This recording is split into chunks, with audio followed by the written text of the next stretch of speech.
Dale Pritchard sat up in bed and thought about what had just happened. She looked at the man lying next to her and smiled. They had been dating for 2 months, and in those 2 months she had learned that Will Conti was more intelligent and talented than any man she had ever dated. Tonight she found out that he also has an amazing manhood and knows how to use it. Dayla wondered how many times she had climaxed. She lost count after the first hour. Dayla met Will a little over 2 months ago at her usual get-together. She and a few ladies from work were blowing off steam on a Friday night at Murphy's Tavern. Dayla needed a couple of drinks. It's been a busy week at work, and the guy she's been dating for the last year didn't show up today or answer his calls. It didn't help that George was a colleague, in fact, he was her immediate superior, and it certainly didn't help that she suspected that George wasn't the kind of man to be faithful. From across the bar, Will noticed that the gorgeous blonde wasn't with the same guy he'd seen her with the previous nights. He didn't think they were exclusive because she didn't have a ring on her finger, and he saw the same guy at the club last week with another woman. Will wasn't the type of guy to flirt with another woman, but given the circumstances, this seemed like the perfect opportunity to introduce himself. Will asked the bartender to serve drinks to the 4 ladies at the blonde's table. When the drinks arrived, Will came over to say hello. Much to Will's surprise, the blonde was just as beautiful up close as she was from across the room. Even better, she had a friendly, charming manner. It was obvious to everyone at the table why Will was there, but he bought them all a drink and was smart enough to spend as much time talking to each lady as he did with the target of his pursuit, so the ladies let him pass and let him stay. Will did not overstay his welcome, but before leaving, he took Dayla's phone number, hoping that it was really her number. Some women tend to give a fake number to get rid of the unwanted Romeo. As soon as Will left the tavern, all 3 ladies began giving advice to Dale. They were unanimous that Dayla would be a fool not to agree to a date if Will called. Phoebe was the most adamant and, as usual, the funniest. "Girl, if you don't say yes when he calls, just let me know." I've never dated a white guy before, but I'd make an exception for this one. The other ladies laughed because they knew Phoebe better than she did. Phoebe was known for her undying love and affection for her husband Jeffrey. Will did call later that week, and Dayla accepted his invitation to their first date the following Saturday afternoon. Will took Dale to the Art Institute. Dayla had not been there for at least 5 years, and never with a man who had a deep knowledge of both classical and modern art. It's not like Will was trying to impress Dayla with his knowledge. It was more like a conversation, finding out her likes and dislikes. By the time Will dropped Dayla off at her apartment later that day, they had plans for their next date at Wrigley Field. During the game, Will admitted his ignorance of baseball, and it was Dayla's turn to enlighten him on the nuances of the game. It was Will's most enjoyable baseball game since his father took him to Wrigley Field when he was 10 years old, shortly before his father's untimely death in an industrial accident. As the weeks passed, Dayla spent more and more of her free time with Will and much less with George. After the 4th week, Dale spent her last night in George's bed. No announcement was made. Dale simply stopped dating George, and George was too busy with other women he was dating to notice, at least for a while. Will knew that Dayla was still seeing someone during those first few weeks. The relationship was in its infancy, and there were no expectations of exclusivity. But after the 4th week, Will noticed that Dayla was available anytime he asked her out. Neither Will nor Dale talked much about their past lovers during the first few weeks. Everyone had their reasons for avoiding the topic. A sign of the times, both were dating and sleeping with colleagues. Will had just recently broken up with Amanda Potter, one of the IT people in the office. During the first 2 months of their courtship, Dale discovered that Will's knowledge of art was only the tip of the iceberg. Will had an extensive CD collection including classical, country, rock, and jazz. One afternoon, they were listening to a concert in Grant Park. Will was the only man she knew who could spend the morning reading Dostoevsky and the afternoon fixing all the renovation problems in her apartment that the manager never had time for. He even spent one Sunday with her father getting his vintage Triumph TR4 tuned up and running. The phone call she received from her parents that evening made it clear that both her mom and dad thought Will was the right guy. She was thinking the same thing, but wondered why Will didn't try to sleep with her. She silently worried that this might be Will's flaw. Was he asexual, had a physical deformity, or inability to have sex, or maybe was just embarrassed by the size of his tool? Dayla was determined to find out, but she didn't get the chance because the following Friday, Will asked Dayla to wear something cute and took her to Le Colonial on Rush instead of their usual Friday night at one of the local taverns. As soon as the waiter left with their drink orders, Will got straight to the point. "You probably think I'm gay or something since I didn't try to get you into bed, right?" Dayla was tempted to tell a white lie, but something inside her knew that this was not the right way to begin the next phase of their relationship. She answered him honestly. "Yes, such a thought occurred to me. These are some other reasons, including maybe you don't find me attractive or sexy. Nothing could be further from the truth. You are, without a doubt, the most attractive woman I have ever dated." Dayla smiled in response to the compliment. "Okay, agreed, thank you.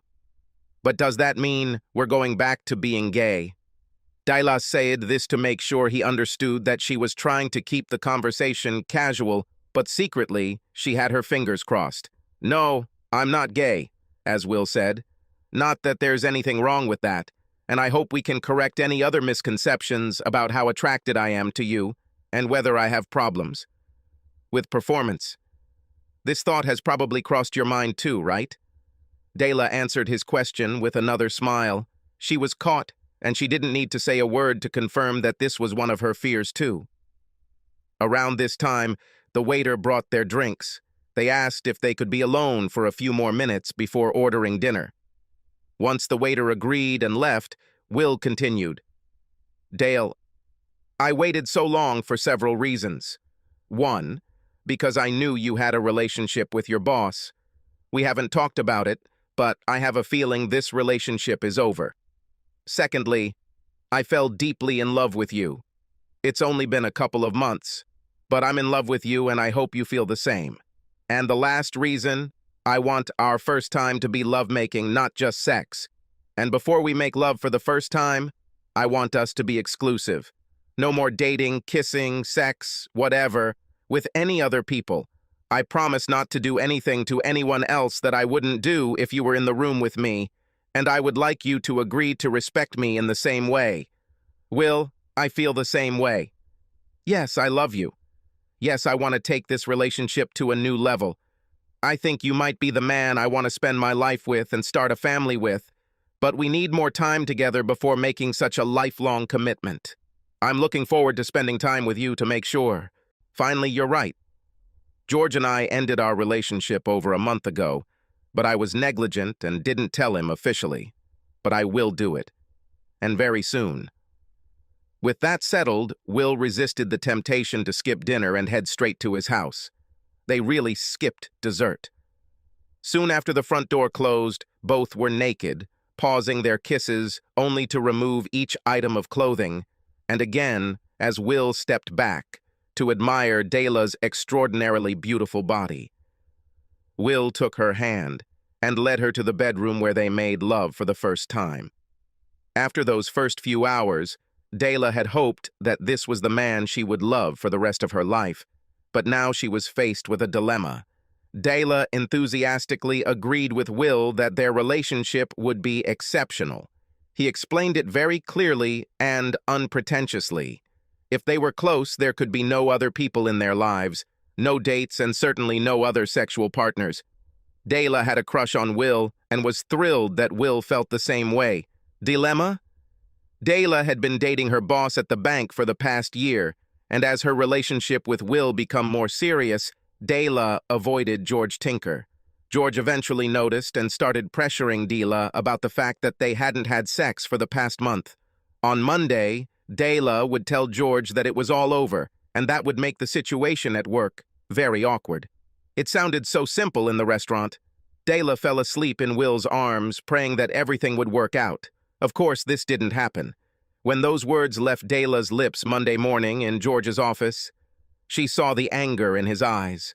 George was a proud man. Women didn't leave him, he left women. The only thing that stopped George from losing his temper and yelling at the little bitch was that he knew there were 5 employees on the other side of the closed office door who would hear him scream. Talk about losing face. George did the only thing his selfish mind could think of. He told Dayla that it didn't matter to him because he slept with other women the entire year they were dating and that she was a Lucy slut. Dayla left the office, wondering what had made her spend an entire year with this pitiful semblance of a man. Will and Dayla continued to fall more and more in love with each other and continued to spend most weeknights and weekends pleasing each other. One night, after great sex, Dayla couldn't take it anymore. She leaned on her side, supporting her head with one hand. "Tell me how you became such an incredible lover." Will laughed until he saw the look in her eyes. By now he knew Dayla well enough to know that it was a serious question, and part of her was afraid of the answer. Will stopped himself from taking her question lightly. "First, tell me why you want to know this." "I'm almost afraid of the answer. In your past, there were either many women or some kind of femme fatale. Either way, I feel like I'm competing against a stacked deck." Now Will had to try even harder not to laugh. "Dale, you have no competitors. I'm trying not to laugh because I had similar questions about your past. I can't help but wonder where you learned some of the things you do with your body. Has some exotic lover taught you the Kama Sutra in the past?" "Please tell me it wasn't, George." "God, no. I don't want to go into detail, but please believe me when I tell you that George couldn't please any of those inflatable dolls. I think you're changing the subject. How do you know how to make love the way you do?" The full moon shone through the window and illuminated Dayla's beautiful blue eyes. Her blonde hair practically glowed. This was the moment of truth in their relationship, and Will was determined to pass this test. No secrets. "I was very lucky. In my last year at university, I became the lover of one of my college professors. We weren't in love, but we liked each other passionately. She was very vocal when it came to telling me how to please her. The affair continued throughout my senior year of school, and she ended it the day after graduation. She gave me a round-trip ticket to Europe, Europass train ticket, and Lonely Planet guide. She told me to have a good time and forget about us. She knew that I had feelings for her, that she had no intention of reciprocating.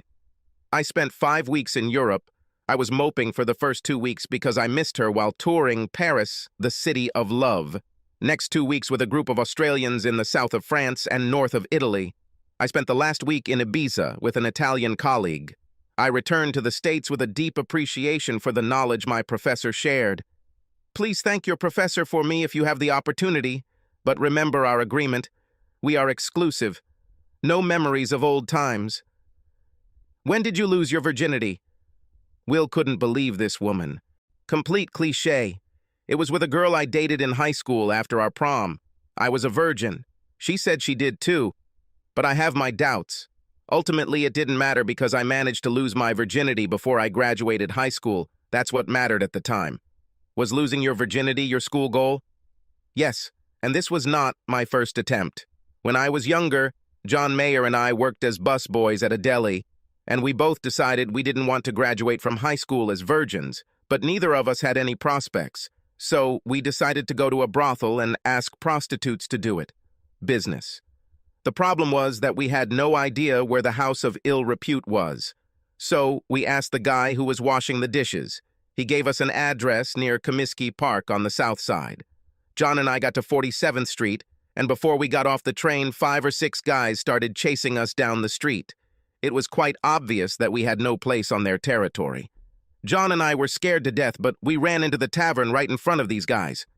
You should have seen the look on the people's faces in that tavern when 2 white kids burst in screaming, "Help us!" I will never forget this moment in my life. Anyway, we were lucky, because instead of throwing us back onto the street, the bartender called the cops, and the cops put us on a train heading back north, where we belonged. What did you tell the cops? Did you tell them why you were there? Hell no. We told them we had read the sock schedule wrong, that we were going to a baseball game and got off at the wrong station. This entire episode changed my mind about paying for sex, and I remained a virgin until the night of the prom. I've never paid for sex in my life. Well, at least not directly. The next time they were together, it was Will's turn. What about you, Miss Pritchard? Tell me how you lost your virginity and the kinky sex you experienced. Dale laughed out loud. You'll think you're dating the biggest prude in Chicago. I've had sex with 4 men in my life. Dale laughed again when she saw the look on Will's face. The first man, a real boy, was a basketball player whom I dated for 2 years at the university. That's right, I was a 20-year-old sophomore when Jason Jerry took my cherry. We had been dating for almost 6 months when it happened after a night of drinking cheap wine. He didn't take advantage of me. The wine relaxed me so much that I finally seduced him. He was always a gentleman and never even thought about hurting me. I probably would have married Jason, but he died of a congenital heart defect. No one could understand how a college athlete could have a heart condition. He was in such great shape, always running, always active. Will saw tears welling up in Deela's eyes and squeezed her shoulders. Sorry, I asked. You don't have to say anything more if you don't want to. No, I'll be fine. I admit that it still hurts when I think about Jason. He was such a good guy, and I really loved him. Dela reached over to the nightstand and grabbed a napkin. She wiped her eyes and blew her nose in the most unladylike manner. Dela got out of bed and walked naked into the bathroom, threw a napkin into the toilet, flushed the water, and returned to bed. Will watched her almost perfect figure all this time. Okay, number 2. This must be Jason's teammate, Tommy Rawlings. Almost a year after Jason's death, Tommy and I started dating. Jason's teammates were always kind to me, before and especially after Jason's death. Neither of them did anything inappropriate, but gradually Tommy and I felt mutual attraction and began dating without others in our group of friends. A month later, I found myself in Tommy's bed. Will knew who Tommy Rawlings was. Rawlings spent 2 years in the NBA before injuring his knee. He was 2 meters tall and black as coal. Will had a hard time hiding the fear he felt. Dale noticed this and smiled. Oh, I know what you're thinking. My friends say that you men are all the same. Of course, women are not much different. I can't tell you how many of my friends wanted to know what it was like to be with Tommy. Everyone assumes that it is as big there as anywhere else. Poor Tommy. The black man's size myth is just that, a myth, if Tommy is any indication. Let's just say that Tommy is very average in this regard. Enough about that, Will replied, quietly sighing with relief. What happened between you two? His mother. She was kind of a fanatic. I didn't want Tommy to date some white girl, especially after he signed his professional contract. She thought I was going to steal his money, which was a real joke because she was the one who bled him dry when he only lasted a couple of years in the NBA. You could see her in the stands wearing tons of bling and screaming at the judges the few times he actually got to play. Sorry again. So I guess that leaves George. Yes, George. What a mistake that was.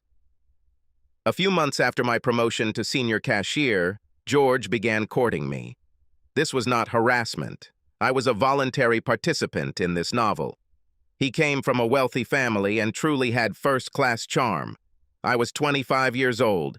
I haven't been in a serious relationship and haven't slept with anyone in 2 years. I'm ripe to choose. You once asked me where I learned to squeeze you the way I do. You can blame Phoebe. You met her that first night in the tavern, a gorgeous black lady.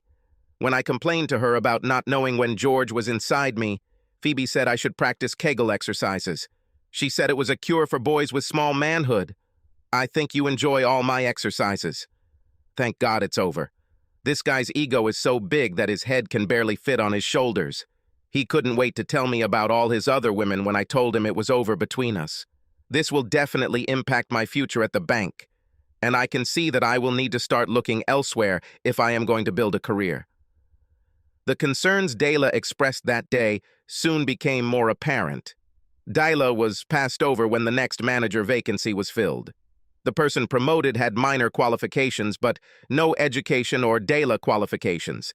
As difficult as her work life became, Dayla's personal life was the exact opposite. They may have had a few minor differences, but they were all trivial compared to the similarities in Will and Dayla's values, hopes, and dreams. Gradually, they became each other's best friends. Friends and family said they were soulmates, and neither of them could agree more. One real test of their friendship came in the spring. Dayla convinced Will to join her JV softball team. Last fall, Dayla watched Will play quarterback for his flag football team. He could throw a soccer ball more than 50 meters.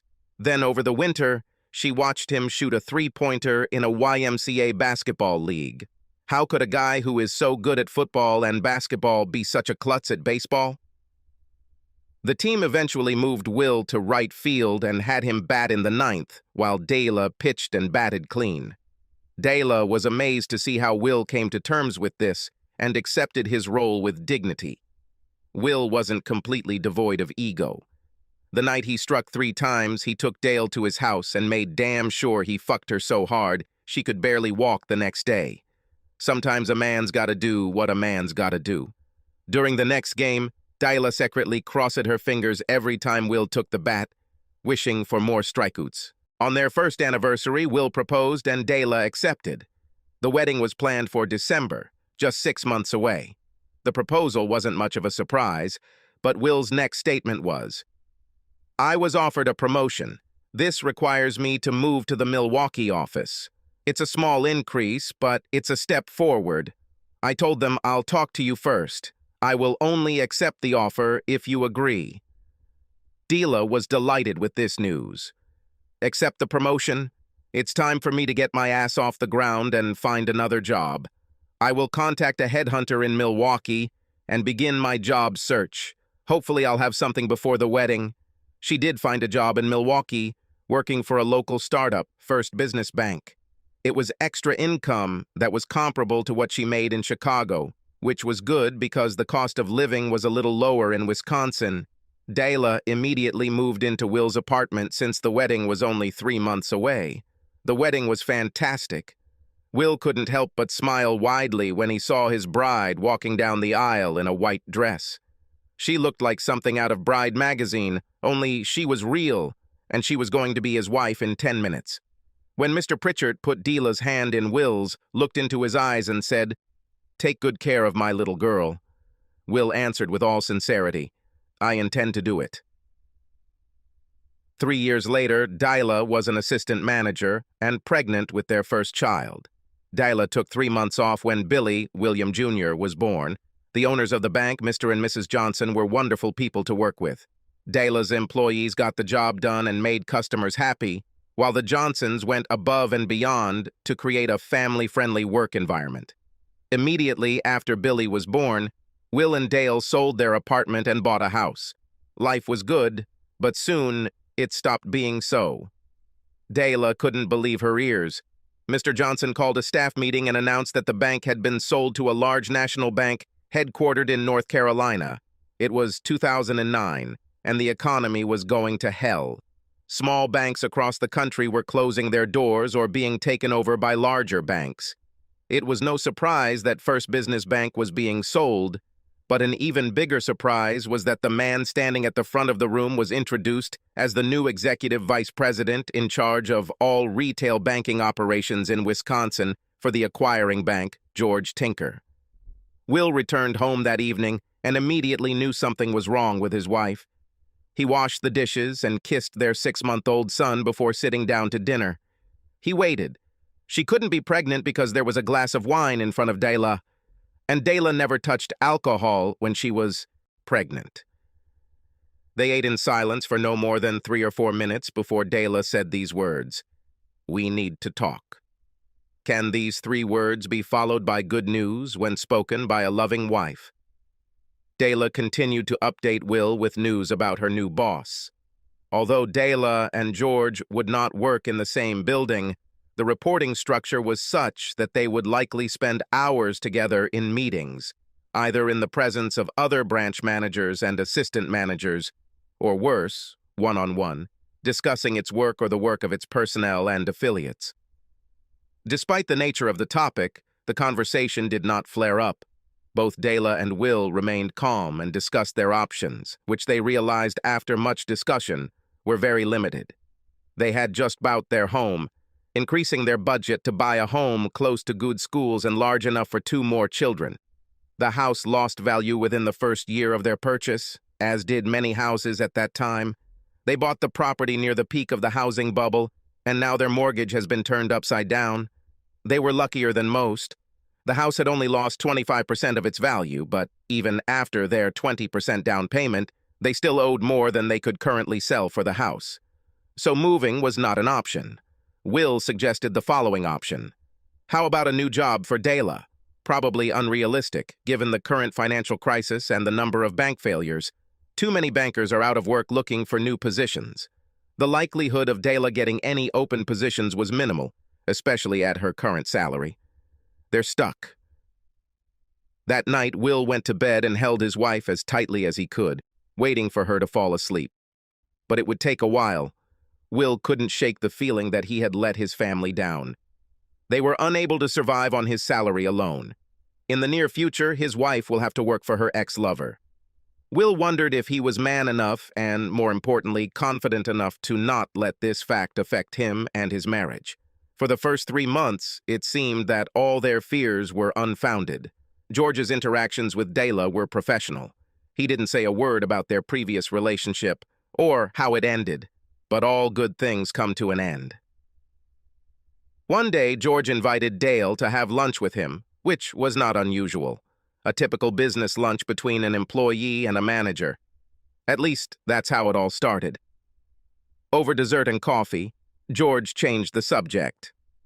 You know, I couldn't come to terms with the fact that you left me, especially for some poor dago. Dela was surprised by George's comment. It sounded like a bolt from the blue, and it felt like a blow between the eyes.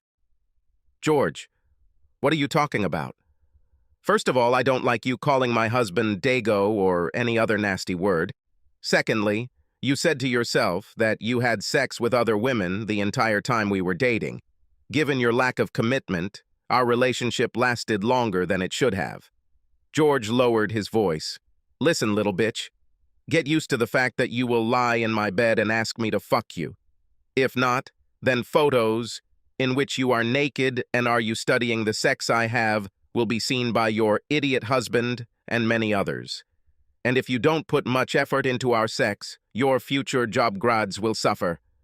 Dela couldn't believe her ears. The room began to spin and her breath caught in her throat. This was the first time she heard about the photographs. Before George could finish his demands, Dela stood up and headed to the restroom, where she lost her lunch. Tears streamed down her cheeks. She went to the sink to wash her face and rinse her mouth. By the time she returned to the table, George was gone. Her cell phone rang, and without looking at the number, she answered the call. I thought you would be more pleased by the prospect of our reacquaintance. Doesn't matter. You have until the end of the week to make a decision, and you better make the right decision. Dela did not return to the station that day. She went home and spent the next few hours sitting in the living room, trying to figure out how her world, like their mortgage, had been turned upside down so quickly and what she could do to get things back to normal. She usually picked up their son Billy from daycare on the way home, but today she called Will at work and asked if he could pick him up, citing the need to rest. Dale still hadn't made a decision when Will and Billy returned home. It had been a long evening, but right after Will put their son to bed, he joined Dela at the kitchen table. Will listened as Dale told him about George's demands and threats. Will didn't interrupt, but Dale knew he was fuming.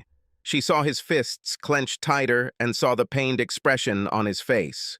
What she couldn't see was Will's thoughts as he listened. Will thought about murder. His only reluctance was the realization that killing George Tinker would destroy his family, and he would never see his son grow up.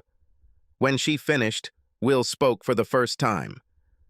I'm going to cross the street and talk to Ron Wallace. Try to stay calm until I get back.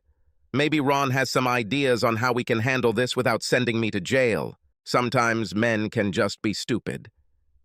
The last sentence had the opposite effect on Dela. The thought of prison hadn't even crossed his mind until those words left Will's lips. When he walked out the front door, Dayla cried for the 10th time that day. Ron Wallace was a detective in the county sheriff's office. Ron and Will had been friends since the Contis moved to the area. Ron and his wife Sally were the first to greet them almost a year ago. Their daughter was Billy's nanny. Will knocked on the door, and Sally Wallace greeted him with a hug.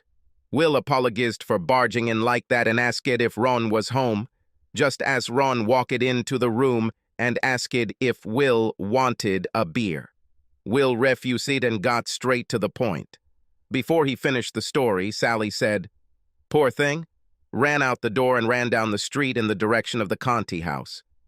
After listening to Will, Ron asked a few questions and said that he was thinking about how best to handle the situation, but first he wanted to talk to Dayla. The two men headed to Will's, where they found Dale and Sally talking in the living room. Sally reassured Dayla by promising her that Ron wouldn't let Will do anything stupid and that he would have some good ideas on how to help Dayla deal with her boss. The next morning, Dayla went to work and tried her best to act normal, as Ron had advised. Ron and Will headed to the DA's office, where Ron introduced Will to the DA. Donna Carson was a large woman, probably just over 180 centimeters, and weighed at least 90 kilograms. She noticed Will looking at her and started laughing. "Isn't this what you expected, Mr. Conti?" Will was immediately embarrassed. "Don't worry, Mr. Conti. I'm used to people being surprised. Every damn cop show on TV has some skinny prosecutor. People expect to see Angie Harmon, all 50 pounds of her, when they come into my office. Instead, they get Miss Amazon." Her manner endeared him to her, and Will smiled broadly at her as they shook hands. "Now, Ron, tell me what brings you to my office this morning."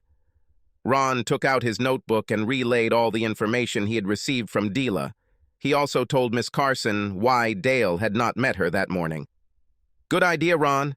I will meet Miss Conti at their home this evening.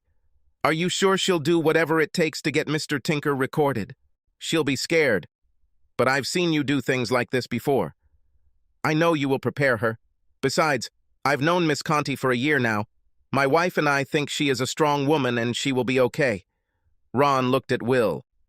As you can imagine, many women who are victims of harassment deny responsibility before we can even get a conviction, either while we are trying to force them to wear wires or in court.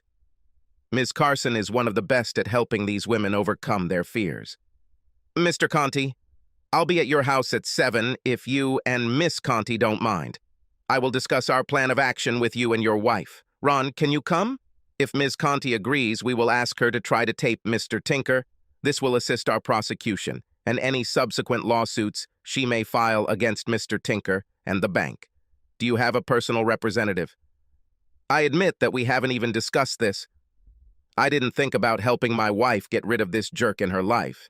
Ron, tell Mr. Conti the name of the most vicious shark in the water. I think you know who I'm talking about." Donna Carson spoke these words to Ron as she wrote the initials TJ in a notepad lying on the table. Will tried his best not to smile as Ms. Carson took a page from her notebook and placed it in the shredder behind her chair. That same day, Will and Dayla were able to arrange a meeting with Thomas Johansson in the late afternoon. Johansson was very businesslike. He asked 2 questions while Dayla told him about the lunch conversation, and then got straight to the point. "I'm going to assume you're telling me the whole truth, and if you're not, tell me now." Dayla simply nodded in response. "Fine. This is what I suggest. We're going to sue both Tinker and the bank.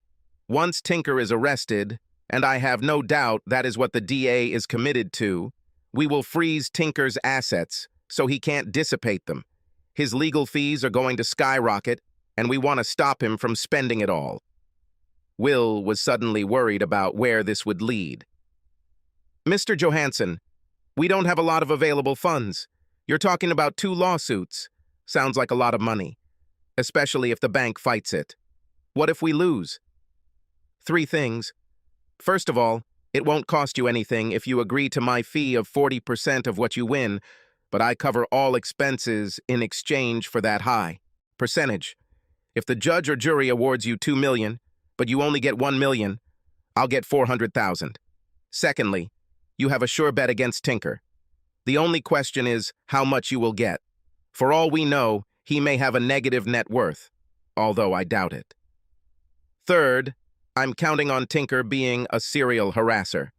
These guys are rarely one and done. Usually, these jerks have more than one female subordinate that they either hit on or continued the relationship with. This is where my expenses will add up, and I will earn my fee. My people will find out who, what, and when. Once we establish a pattern, the bank will seek to make settlements. Understand, we could go to a jury and probably get a huge cash award, but that means at least a year of testimony before we go to trial and the possibility of an appeal.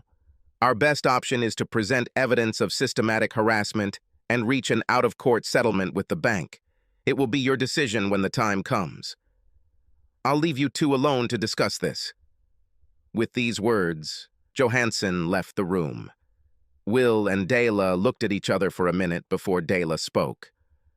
"What do you think?" Will replied, "I like him. I don't know why, but let's call it an inner feeling. That, plus he was recommended by the DA, and I know you'll like her when you meet her tonight. If Johansson is willing to let us make the final decisions, and he pays the costs, I suggest we sign him. What do you think? Let's take the documents and read them. If everything is good, I agree."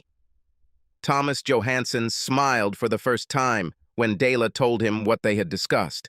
Since they needed to return home to meet Miss Carson, Johansson promised that the documents would be couriered to their home that evening. Will was right. Dela liked Donna Carson and felt comfortable with the DA laying out her plans. Carson was glad the Contis had already met with a lawyer. "Everything will happen quickly. If all goes according to plan, Mr. Tinker will spend the weekend in jail. I don't know Tinker, but if at any time you feel threatened, don't hesitate to call me. This is my mobile number.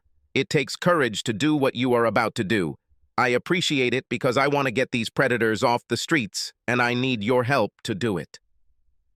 With her plans in place, Donna Carson left the Conti home just as a courier arrived to deliver the lawyer's papers.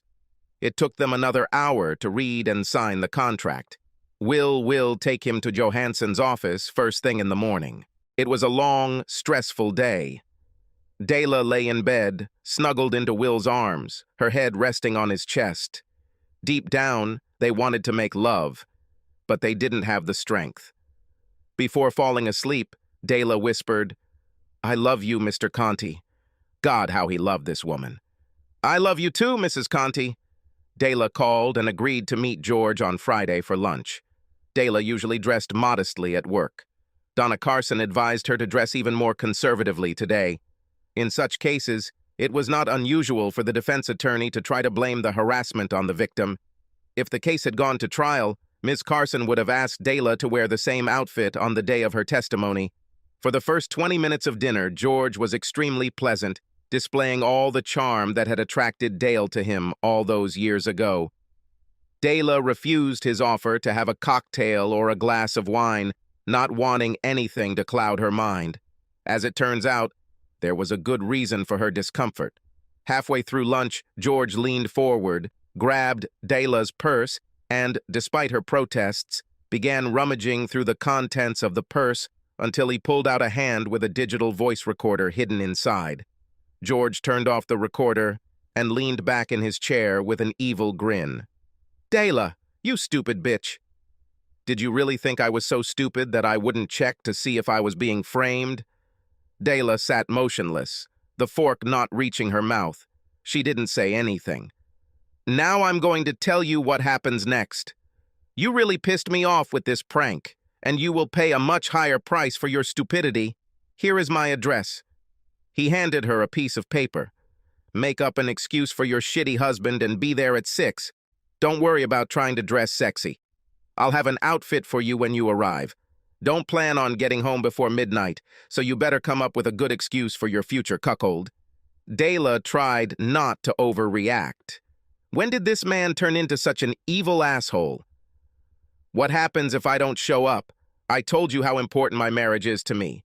Why would I put my family in danger for you? Because if you don't, I can guarantee you a lot of pain. I have a video of us having sex. They will eventually end up on the internet, and copies will be mailed to your family, your coworkers, and especially your precious Will. None of the videos are dated, and anything that might identify me in them has been digitally altered to save me embarrassment. It's so convenient how little you've changed in the last 5 years. No one will know that the videos are not fresh. Do yourself a favor and be at this address at 6.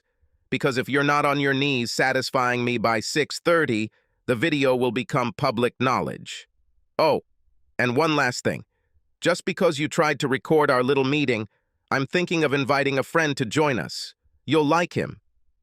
Dale couldn't stand it for another minute. She stood up from the table and whispered, "I hope you understand this." George didn't realize that the recorder in the purse was a ruse. It was real, but Miss Carson knew there was a good chance George would find it.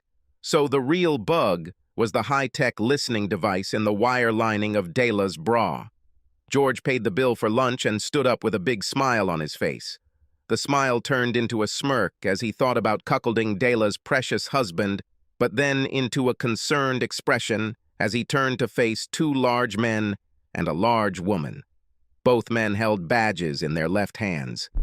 "Mr. George Tinker, you are under arrest." While George spent the weekend in jail, Donna Carson obtained a search warrant. It took the DA's computer expert 20 minutes to open George's computer, and even less time to find the flash drives that Tinker had not password protected. Photos and videos of Dela were found, as well as those of dozens of other women. Some of the women knew about the filming, but most apparently did not. There was evidence that at least 2 of these women had previously been victims of George's blackmail. One of them eventually agreed to testify at Tinker's trial. From that moment on, things went downhill for George. This couldn't have happened to a nicer guy. Dela's lawyer managed to freeze George's assets while the lawsuit was pending. Unfortunately for George, with his assets frozen, George's powerful law firm abandoned him, effectively abandoning him to his fate. This development of events surprised no one. The civil suit and the criminal case against George were rock solid. The DA didn't get off with a slap on the wrist. George's law firm was able to read the writing on the wall and decided that they didn't want to be on the losing end of 2 losing cases, especially with the prospect of fighting both pro bono. George was left with a very bad representative. Will had to stop himself from laughing at times during the civil trial.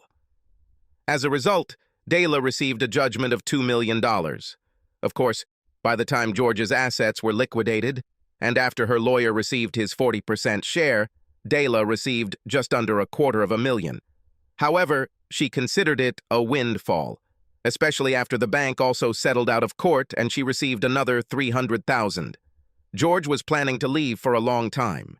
He received a 5-year sentence with no possibility of parole until he serves at least 3 years. The district attorney made sure that the sentence would not be served in one of the country club prisons. 6 months after George's trial, Will and Dale were relaxing in the Wallace backyard, watching Ron grill chicken and shrimp. Dela's belly was swollen and they were expecting twins in 2 months. Billy was swimming in the above-ground pool with the Wallace's teenage daughter and her boyfriend. No one let Will near the barbecue because of his reputation for burning everything. So Will sat at the picnic table, enjoying a Laney long neck and rubbing his wife's belly. Every couple of minutes, one of the twins would kick.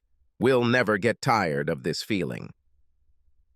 The screen door from the kitchen opened and Sally walked out of the house, followed by Donna Carson and the largest man Will had ever seen in person. He reminded Will of William's former bear, Fridge Perry. Donna caught Will's gaze and burst out laughing. "Will Conti, may I introduce my husband, David Carson? David, this is Will Conti and his lovely wife, Dela." Will shook David's hand, expecting a monster handshake, but was glad when David simply shook his hand firmly before turning and taking Dela's hand.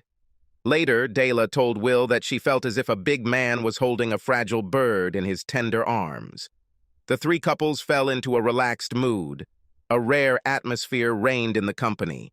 It was obvious that each couple's marriage was based on deep love and mutual respect between the partners, and yet a comfort that allowed for some good-natured banter.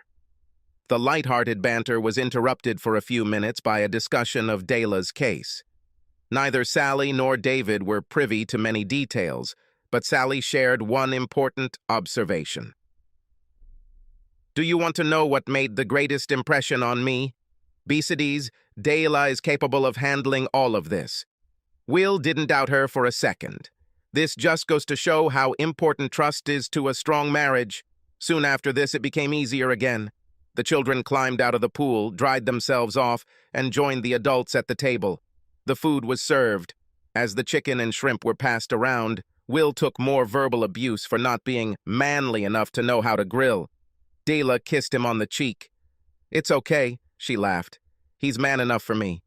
Subscribe to our channel so that your second chaff doesn't cheat on you, and go ahead and listen to the next story, because this story is nothing compared to the next one. If you're under 18, don't even think about listening to the next one." Second story. Early morning light filled the hospital room, softly enveloping the three women who stood guard by the man's bed. He lay silent, his once muscular body now emaciated from pain, eaten away from the inside by cancer. A petite brunette in her 40s pressed the man's hand to her cheek. Shoulder-length curly hair hid her beautiful tear-stained face. Next to her sat her copy, a woman of about 25.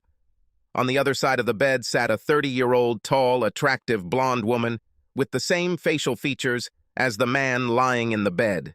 She lovingly and carefully wiped her father's now bald head. Their silent vigil was interrupted by a quiet knock on the door. A tall, blond man poked his head inside. "Little sister, is he awakey?" he asked the blonde in a whisper. "Not now, Tim," Angie replied. "He only wakes up for a short time. The morphine continues to put him to sleep. Molly," he said softly, turning to the older brunette, "can we come in?" She looked up at him, smiled faintly, and nodded. He stepped back and opened the door. A very attractive woman of about 50 shyly entered the room. Her long hair, a thick mixture of blonde and silver strands, flowed freely over her shoulders. Even at her age, she still had a body that would be the envy of women 20 years younger. "Molly," she greeted softly. "Gwen, please come in." Angie stood up and looked at Molly. Molly smiled encouragingly and nodded. The young blonde turned to her guest again. "I think you can sit here, Mom." "Thank you, Angie." What followed was a chess game between people. Each move of one of the human chess pieces caused the move of another piece. Every advance towards the king led to a counter-counter move to protect him. Finally, silence reigned in the room. Gwen was now sitting on the other side of the bed from Molly and her daughter, Jessica. Angie moved to a chair in one corner, and Tim sat on a chair in the other corner. "Thank you for letting me come today," Gwen said quietly. "When the kids told me that Joe was going to spend the rest of his time at home, I was forced to ask to see him." "It was the right decision," Molly answered wearily. "I discussed this with Joe, and he agreed. He doesn't need visitors once we get him home today, so I'm glad you were able to come before he was discharged." He groaned softly as his eyes slowly opened. Eyes that had not looked at each other for over 10 years now met. "Gwen?" he whispered quietly. "I'm here, Joe," she whispered. "Where is Molly?" "I'm here, honey," his wife said tenderly, stroking his hand. He smiled faintly, looking into his wife's soft brown eyes. Looking around the room, he noticed everyone present. "We gathered here today," he chuckled, hearing several chuckles. Closing his eyes, he took a deep breath. He cleared his throat and stared at his ex-wife. "Okay, Gwen," he said weakly. "Say what you need to say. Sorry if I doze off. I can't. Stay conscious." "I understand, Joe," Gwen said. "I'll be brief, but if you fall asleep, please don't worry. Most of what I have to say applies to our children anyway." He nodded, and she took a deep breath. "Joe, I just wanted to say goodbye to you." It was already said. 10 years ago. Yes, she said with a slight tremble in her voice. I remember. But when I heard that you were dying, I realized that I still needed to tell you something. Forgive me, she whispered tensely. Please, Joe, tell me you forgive me. They looked at each other in silence for a minute before Joe sighed. You are forgiven, he said softly. Gwen leaned back, clearly surprised by his answer. Just? She asked. He snorted. No, not just like that. It took years to say it and mean it. Molly was the key. He winced in pain and let out a muffled groan. He reached out and pressed the button on the morphine drip. After a few seconds, his breathing deepened and his face visibly relaxed. A few minutes later, he was already asleep. I'm so sorry, Gwen, Molly said softly. He'll be gone for a while. I know this probably isn't what you were hoping for. Gwen shook her head. Actually, it was more than I could have hoped for. I could only dream that he would say that he forgave me. I know I have you to thank for this. No, Molly said softly, shaking her head. I could never convince Joe to do something he really doesn't want to do. Oh, I know that he will do for me what he prefers not to do, but he will never do what he does not consider right. Well, I'm still grateful that he found someone like you after I lost his love. You didn't lose his love, Mom, Angie hissed. You threw it away? I know, Angie, Gwen answered sadly, and I will regret it for the rest of my days. You also regret it, don't you? Angie snorted and then sat silently, pursing her lips, looking as if she had eaten a lemon. My soul, we all regret things we wish we hadn't done, or things we hoped would have turned out differently. Some of this was beyond our control, and some of it we brought upon ourselves. My biggest regret is that I allowed myself to go crazy during those months. Don't try to make excuses, Angie snapped. No, I didn't say that I am not responsible for my actions. Only that at that time my thinking was greatly distorted. A lot was happening then. I doubt you or Tim were aware. I know that neither your father nor I ever told you the details of everything that happened. Joe decided not to do it because he believed that I betrayed him. And not you too, since you were both already out of the house. I never told you about this because, well, because it would have made you hate me, even more than you already do. I don't hate you, Mom, Angie said coldly. I hate what you did, not you. However, I will never sit quietly and listen to someone minimize the extent of the destruction and pain that your betrayal has caused. Angie, Tim, please believe me when I say that. I never thought about how much pain caused my actions. How could you not think, Mom? Tim said calmly from his seat. You should have known that your father's betrayal would hurt him. You and our family meant the world to him. Gwen nodded. You're right. I knew what I was doing was wrong, but I ignored the possible consequences. When I allowed myself to think, I immediately realized the danger I was putting my marriage in. Unfortunately, this realization only came when I was already involved in the affair. By then, it was already too late. During the divorce, everyone asked me why I did such a terrible thing. I wish I had a better explanation than the lame excuses I came up with back then. I've had 10 years to analyze my actions, and I believe I now have a better understanding of what happened. It's not an excuse, she said, looking coldly at her daughter. It's just an explanation of how it happened. Until now, I didn't want to admit the reasons because they made me look as selfish and superficial as I was. Simply put, several things happened simultaneously that gave me the opportunity to change Joe, and I arrogantly and foolishly went for it. Gwen, Molly said softly, you are a very beautiful woman. I'm sure that throughout the years of your marriage, you have had many opportunities to break your marital vows. Gwen smiled faintly at her ex-husband's wife. Thanks. And you're right. I've had a lot of opportunities, but not like this. Joe started traveling again after he got a big contract. I knew he took it to help pay for Angie and Tim's college. We discussed it and agreed. It was only for 6 months, but it affected me worse than I could have imagined. When he traveled early in our marriage, I had children to help me cope. Now that they were both in college, I was left alone. I felt so old and lonely. Then at work, a young, handsome man started stalking me. I understood that Douglas was only doing this for sex, but when you get the attention of a beautiful rising corporate star, it's very flattering. Angie snorted as a pained expression of disappointment appeared on Tim's face. Gwen quickly continued. Like I said, she said calmly, looking at her children, I was arrogant and selfish. I know this doesn't justify what I did, but I hope you can understand how I allowed it to happen. I want you to know that this was never anything that your father did or didn't do. It was my fears and then my ego that opened the door. I never stopped loving him, even during the affair. How can you say that, Mom? Angie grinned. You slept with another man. I know you don't believe it, but it's true. The problem wasn't that I didn't love your father. I loved him.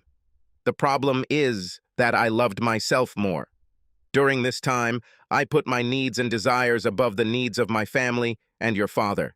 For 4 months, I used my feelings of unhappiness to justify betraying my marital vows. When I finally came to my senses, I ended the affair. But the seeds of destruction had already been sown. I hoped that I could come to terms with this and spare your father the pain he would feel when he learned that his wife was a cheating slut.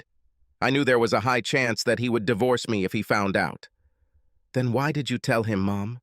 Tim said sadly. Was it just to ease your guilt? Angie intervened. No, honey, that was not the only reason. Yes, my guilt was eating me alive. I knew that your father might have noticed that after that contract, everything had changed. That year after my affair, things between us were so tense at times. I understood that sooner or later, I would have to confess to him. However, fate intervened and did it earlier than I expected. When I broke off my affair with Douglas, I knew that neither of us wanted anyone to know about it. In fact, he had more to lose than me. He was married to the daughter of one of our board members and was a stellar project manager for our corporation. He was going to become the youngest vice president of our corporation. So when I ended the affair, I made one condition. He was never to contact Joe or work with him on any project. In the past, my corporation had repeatedly entered into contracts with your father's company, and I couldn't bear the thought of Joe reporting to Douglas. Douglas will always have the secret knowledge that he slept with me, and he may have influenced your father in some way. I couldn't let him disrespect Joe. Sounds stupid, doesn't it? After all these months of disrespecting your father? Douglas, of course, agreed. It seemed that everything would be fine if I could overcome the guilt. And then this damn government contract appeared. It was potentially worth millions, and I knew Douglas would lead any GSA project if we won it. I also knew that Joe's company would be deeply involved in this project. After we won the tender, my fears were justified. It was announced that Joe would lead the engineering team that was integral to the project. Of course, he will report to the project manager, Douglas. I met with Douglas and reminded him of our agreement, but he told me that business is business and refused to step aside. I think he didn't believe that I would carry out my threat. He was wrong. Gwen paused and took a deep breath. The tears streaming down her face showed the pain the memories caused. Your father reacted to my confession as I expected. He sat stoically and listened, asking several clarifying questions. I saw how he collected the necessary information before making a decision. When I saw a tear running down his cheek, I realized that everything would end badly for us. The next day, he excluded himself from the team. I don't know if he was trying to take the right path and protect the interests of his company, or if he suspected what would happen when he left. Either way, things couldn't have worked out better for your father as all hell broke loose.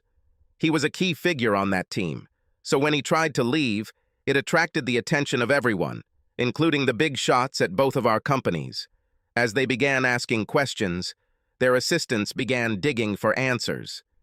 It didn't take them long to discover Douglas and I's affair, and then the nightmares that tormented me all last year became reality. As I expected, the dollar sign outweighed all the influence of Douglas, and he was removed from the project. However, this benefited Joe and his company. The awkwardness of the situation prompted my corporate management to offer his company a larger percentage of the contract profits, and he ended up getting a promotion. Things weren't going so well for Douglas and me. What did you expect? Tim commented coldly. I didn't expect it, darling, Gwen said softly. Not even then. The shame of her confession was etched onto her usually beautiful face. It was obvious that she had been carrying this burden for many years. I couldn't even imagine how bad it would be. Douglas and I tried to find other jobs, but found that we were effectively blacklisted. Apparently, Douglas's father-in-law took the shame of his family and daughter very seriously. As a result, Douglas was sent to all sorts of unpleasant projects in the most disadvantaged countries of the Third World. After spending several years jumping from one armpit of the world to another, he finally gave up. He gave his wife a divorce and crawled away with nothing. Last I heard, he was selling insurance in Detroit. Since he was a couple of steps above me in the corporation, he was still considered one of my bosses. I know the company was afraid of being sued, so they promoted me. I was transferred back to some office that would never see the light of day. I don't think I should complain. The money is decent, but my career is essentially over. She paused and looked into the eyes of everyone in the room, as if trying to gauge how they were taking her confession. Jessica narrowed her eyes. It was unpleasant for her to hear how her stepfather had been betrayed. Molly looked worried and wary. It was clear that she already knew most of this. Only the looks of Tim and Angie made her flinch. The resentment and disappointment in their eyes seemed to be beyond her strength. Gradually, she gathered her strength and continued. If I thought everything was bad at work, then what was happening at home was pure hell. My marriage was falling apart and there was nothing I could do to stop it. Joe sat down and talked to me several times after he filed for divorce. I apologized until I was blue in the face. I told him that none of this was his fault, that it was I who ruined our wonderful marriage. He said he couldn't be too wonderful if he wasn't enough to keep me out of Douglas's bed. It was painful. I understood why he was bitter and why he said it, but it still hurt. Joe asked me why I cheated. My response was simply a string of excuses. After that, he stopped all communication with me. At first, I was angry and upset. I was angry at myself for bringing all of this down on us, and I was disappointed in Joe for not trying to help save the marriage. "Oh, please, Mom," Angie growled. "If Dad cheated on you, would you forgive him and fight for your marriage?" Gwen shook her head slowly and smiled sadly. "We both know the answer to this question, my dear. I would have been much more vindictive and tried to hurt him much more than your father did. Angie, I said I was disappointed, but not because I didn't understand why he reacted the way he did. I didn't really blame him. I was angry because I saw our 20-year marriage going downhill. I knew I had pulled the plug, but I was furious that I couldn't stop it. Only Joe had the opportunity to save him, and he chose not to. You know, if he really wanted to make my life hell, he would have taken me back. There were several sighs. You always knew how to choose words, didn't you, Mom?" Angie grinned. "That's not what I meant. And you know it, Angie," she said, tears in her eyes. "What do you mean, Mom?" Tim asked softly, standing behind her. "I would do anything to show your father how sorry I am for ruining us. I would humiliate myself to the point of disgracing the old Tijuana whore if only he could find a way to love me again. But that evening, when I told him about my betrayal, I realized that this would never happen. Even through my tears, I saw how deeply I had hurt the man I claimed to love. I swear I saw his love for me die right before my eyes. Our marriage was over. I saw it in his eyes. He had to move on, Mom," Tim said softly. "We all did it." "Yes, I know. I also know that I still have some difficulties. You children helped me a lot with this. Oh, I know that at first you were angry with me. No, more like furious. You had every right to do this, but you did not abandon me. I'm not sure I could survive it. I'm grateful to Joe that he didn't turn you against me. Father would never do that," Tim said calmly. "No," Gwen said, shaking her head. "No, it wouldn't be him." She smiled sadly at her son and then turned to Molly. "Did you know that I was praying that I could somehow get my marriage back? I begged and begged God to somehow change Joe's heart and mind and give me another chance. I know I didn't deserve it, but I wanted it. I clung to this dream for more than a year. Then Angie told me that he started dating you seriously, Molly. It was then that I realized that my prayers would not be answered. Only after you and Joe got married did I seriously try to get my life together. I started dating again, and that's when I learned what kind of marriage I had before I ended it. We had something very good, but I forgot how special he was.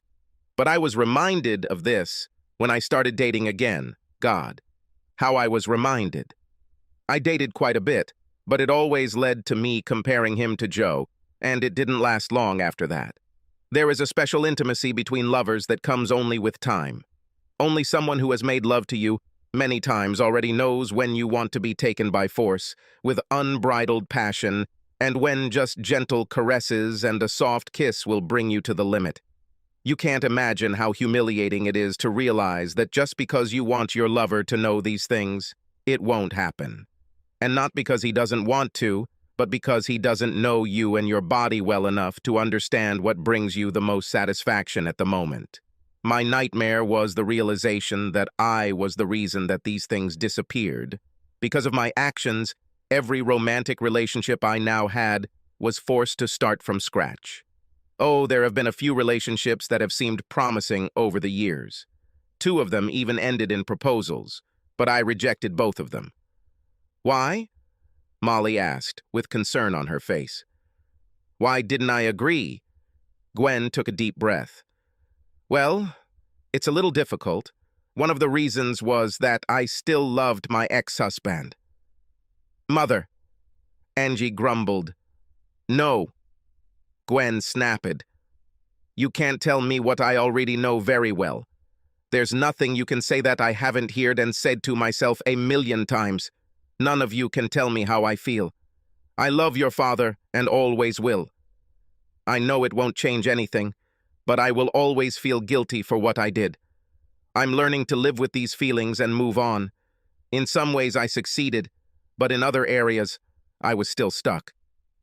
Angie, honey, Molly said softly, trying to calm the situation. It's okay, I'm not jealous. I know how much your dad loves me.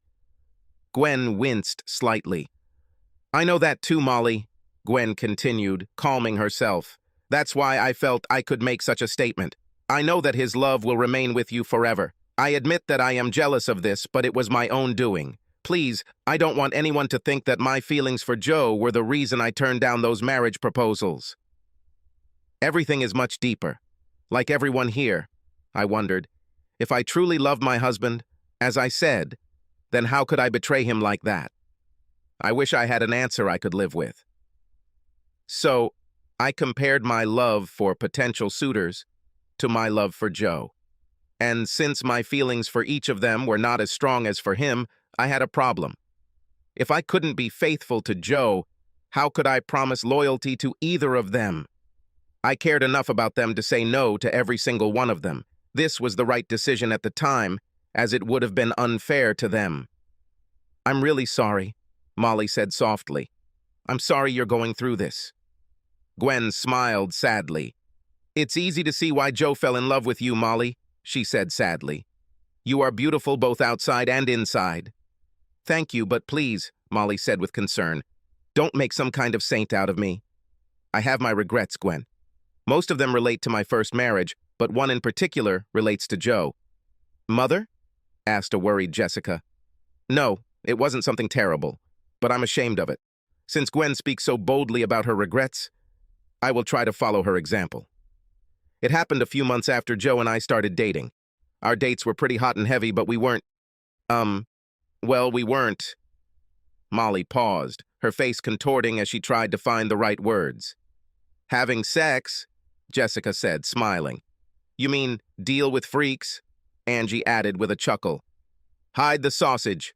Fool around. Girls, Molly gasped. Knock boots? Jessica howled. Hit. Make children? Girls, Molly snapped, her face turning bright red. Tim laughed along with the girls, and Gwen quietly tried to hide her expression of pain. What I wanted to say, Molly said, trying to regain her composure, is that Joe and I haven't had intimacy yet. I knew that for him, and for both of us, this had been a long time coming, and the sexual tension between us was making things more complicated.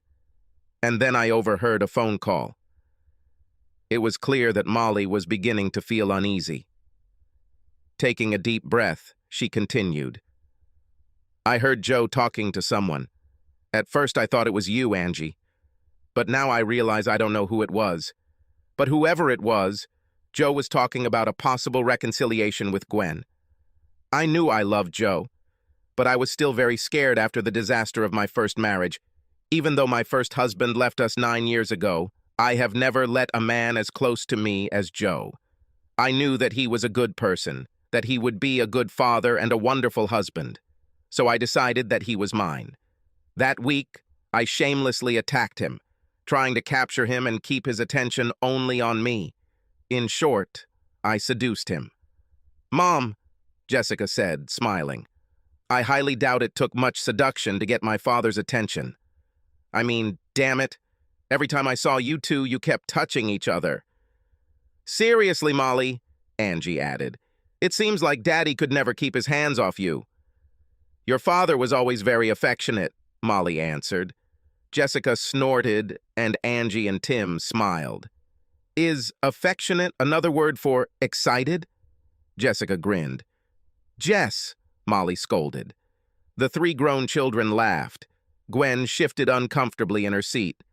Mom, Jessica said, still smiling, I don't understand why you regret showing the man you love how much you wanted him. Dear, I don't regret this. I only regret that the fear of losing him led me to this. And I also wonder what would have happened if I had not done this. Would Joe wait for me? Would he return to Gwen? Whatever happened, I would hope he was happy. I know I was more than happy with our life together. Molly, Tim said softly. Dad always said that you and Jess saved him. Molly nodded and laughed softly. I know that's true, she said warmly. But in fact, he saved us too. After my ex left, I had serious trust issues. I dated on and off for almost 10 years, but these problems kept getting in my way. It was difficult for me to believe that a man needed me not only for sex, and then Joe dispelled these misconceptions. Well, Jess grinned, looking at her grinning stepsister. What? Molly asked, confusion written all over her face. Of course, Dad wanted more from you than just sex? Of course I did, honey. Oh God. Tim, Angie, and Jess laughed as they watched Molly's face turn bright red again. Jessica Patterson, behave, she answered, holding back a she smile. Your father's love was much more than just that. He is a good man and a wonderful father. Even when he first got sick, he still took care of us. I couldn't have prayed for a better, more loving husband. He has made the last 8 years happier than I could have ever imagined. I never thought Joe would seriously consider reconciling with me, Gwen said quietly. I wonder who he could talk to about something so personal. Well, since today is apparently Jerry Springer Family Confession Day, Angie said sarcastically, it was probably me. My dad and I had several conversations on this topic. I had no idea that you were so involved in his decisions at the time, Molly said softly. Angie sighed, looked at Jess, then back at Molly.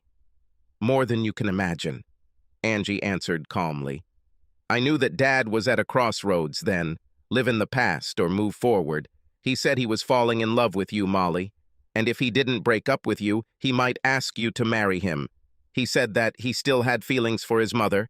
He told me that you can't be married to someone for that long and not have feelings for her. I asked him about these feelings. He said that if before it was almost pure love, now it is a mixture of love and hatred, anger and bitterness, fatigue and despair. He was unsure whether to go back and try to deal with these feelings or start over. Naturally, since I was trying to set him up with Molly, I pushed him into it. Have you tried to set him up with other women? Gwen said sadly. I didn't think you hated me so much. Mom, like I said, I don't hate you, but it wasn't about you. It was about Dad. I saw what your betrayal did to him. It almost killed him. On the outside, he might appear strong and calm, but on the inside, he was bleeding. I stayed with him that summer after you told him about your affair. It was a month after your confession and all hell broke loose. I can't tell you how many times I went up to his room to check on him and heard him cry. He didn't cry in front of me, but when he was alone in his room, he gave vent to pain. I sat quietly outside his door in the corridor and cried with him. Tears filled Gwen's eyes, and she slowly shook her head. "I never knew," she said quietly. "I knew I hurt him, but I never saw any signs of his pain other than his occasional outbursts of anger. That's because he didn't want you to see it. He didn't want you to feel the satisfaction of knowing how much you hurt him. I never wanted to hurt him like that. I was selfish and focused entirely on what I wanted and needed, but I didn't maliciously try to hurt your father. Whether you did it intentionally or just out of your stupidity doesn't really matter, Mom. The fact is that you did it. So when he was faced with a choice, go back to the wife who cheated on him and poisoned years of good memories, or start over with a woman who loved him and would never cheat on him, I insisted on the latter. We all know it would take months or years of working on trust issues before he could relax and be happy with you again, Mom. So hell yeah, I insisted he start over with Molly. I actually regret a little that I manipulated him, and I even somehow feel bad that I had a hand in ensuring that you two were no longer together. But to be honest, Mom, it wasn't about you anymore. It was about my father's happiness, and I believed and still believe that he was happier with Molly than going back and trying to overcome all this nonsense of rebuilding his marriage with you. Angie, I had no idea you played the role of matchmaker so well, Molly interjected gently. I'm torn between scolding you and hugging you and thanking you. Well, Jessica chimed in, she didn't do it all alone. I have my own confession to add to all this. Jess? Molly asked in surprise. Mom, you know that I met Angie in college. She was a senior who studied with me in my first year. We became friends, and it didn't hurt that she had a cute little brother a couple of years older than me. She looked at Tim and smiled sadly, and then turned back to her mother. I still lived at home, and Angie came to see me several times. I could tell she was watching you very carefully. When I talked to her about it, she shared her thoughts that you and her father would be the perfect couple. I was planning to move to campus next year and was worried that you would be alone. I guess that's when we conspired to find a way to bring you together to see if there was any chemistry between you. I met Tim several times before Angie invited me to spend the weekend at their house. When I first met my dad, Joe, I immediately fell in love with him. Angie snorted with laughter. She fell in love with him almost as quickly as you did, Molly, Angie snorted. Bullshit, Jessica snapped, smiling. I fell in love with him at least a full week faster than my mother. It took her so long to pull her head out of her ass and accept the fact that she loved him too. Jess, tongue, Molly stated firmly and allowed herself a small smirk. Jessica playfully stuck her tongue out at her mother and smiled innocently. In general, since I was hooked, we began to plan how to bring you together. Angie came up with the idea to invite you and me over for the weekend. I'm sorry to say that to cover up our plan, we used the story that I loved Tim very much and wanted to introduce my mother to him. Jessica turned to Tim. Sorry, Tim. I don't think I ever apologized to you for making it seem like I took us more seriously than I actually did. You were a great guy when we were dating, and I was obviously very attracted to you, but you weren't in love with me, I know, Tim intervened. At first I couldn't understand what was happening. I knew that I liked you more than you liked me, but that first visit to my home was a surprise to me. Then, when I saw you with your father, I became even more confused. I won't say that a guy's ego doesn't suffer when his girlfriend falls in love with his father more than with him, but after your next visit with your mother, I finally understood everything. Until this moment, I was afraid that I had fallen in love with a girl with serious problems with her own father. Well, Jessica laughed. Probably, in some sense, it is. I don't know many 19-year-olds who change their last name when their mother remarries. Even though we had never lived under the same roof before, he was more of a father to me than any other man. Well, Tim chuckled, after I saw your mother and watched your father's reaction to her and you, it became quite obvious. I had already forgotten how long it had been since I had seen him smile and laugh like that. The silence in the room was filled with both smiles of memories and anxious regrets. "Well," Tim said quietly, "since everyone else has admitted to some deep, dark secret, I guess it's my turn now." When all eyes turned to him, Tim cleared his throat. "I just wanted to let you know that you'll probably read something in the newspapers next week that might upset you. And yes, it's true. I am the lost Kardashian sister, and I recently got engaged to Caitlyn Marie Jenner." "Jerk," Angie snorted. The room was filled with sporadic laughter, a stark contrast to the previous mood. "Just like his father," Gwen and Molly said at the same time. Both women looked at each other in surprise before Tim intervened again. "Thank you," he said, smiling warmly. "I couldn't think of a better compliment." The room's giggles gradually died down, and an awkward silence reigned before Gwen stood up gracefully. "Molly?" She smiled sadly. "Thank you again for letting me come here today. I'm still trying to move on with my life. This meeting was a big step for me. Thank you for allowing it to happen."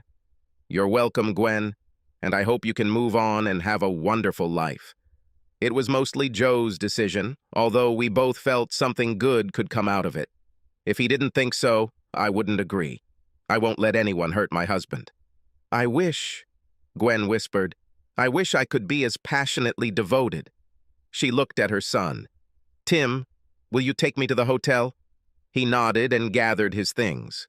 Gwen looked back at the frail man sleeping on the bed. "Molly, please tell Joe he's in my prayers, just like you and Jessica."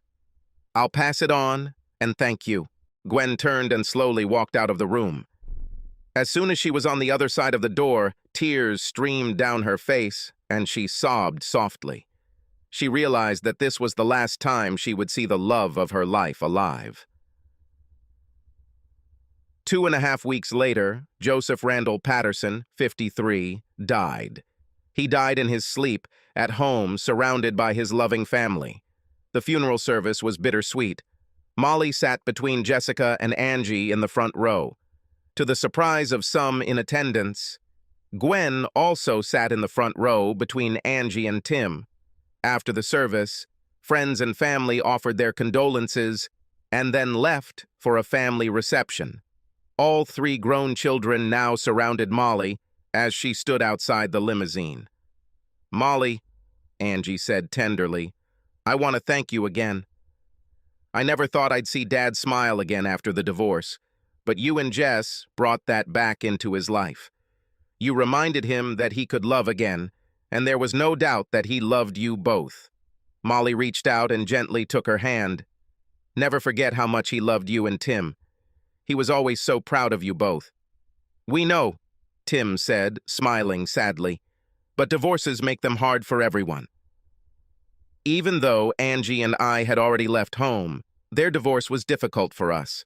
We wanted to be close to Dad because he was so hurt and angry, but we couldn't be there every day. We are so grateful that he found you. Angie and I also want to thank you for the way you treated your mom these past few weeks.